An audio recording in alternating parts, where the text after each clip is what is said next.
One of my most desired non-palm plants for the tropical garden is the Strelitzia nicolai, or the giant white bird of paradise.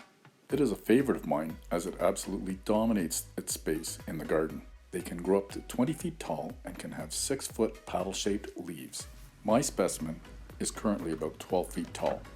It had a struggle this past summer as my drip irrigation system had a blockage which I didn't notice, so it received almost no water for about 3 weeks.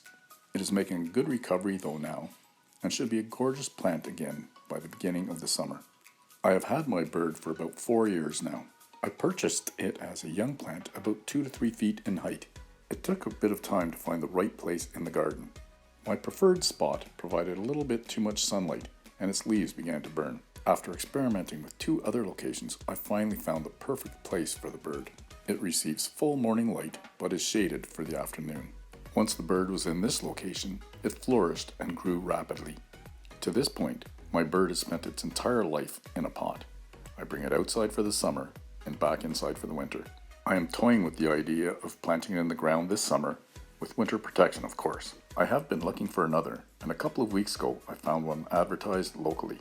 The young lady I purchased it from was having a little difficulty with it, and was pleased to sell it to someone experienced with these plants. I promised her I would feature it in an upcoming video, and well, here we are. My plan was to repot it in better soil, a larger pot, and give it plenty of water. I had planned on videoing the process, but being a rookie to YouTube and having such a poor memory, I realized I had already finished before I thought of videoing. Anyway, most people know how to complete this process, so that's okay. In any case, it was the right thing to do. When I removed it from the pot, it had a large taproot which was all twisted up, so a deeper and wider pot should benefit the bird immensely. The day I bought the plant was a fairly cold day, and I was visiting my father, so I brought the plant up to his apartment. He seemed to fall in love with the plant, which surprised me, so I offered it to him in the meantime. He has great westerly facing windows, so the new bird should get plenty of afternoon sun for the remainder of the winter. You can see that it gets a great view. Thank you, Sarah, for selling me this wonderful plant. Keep an eye out for future videos to see its progression into a giant white bird of paradise.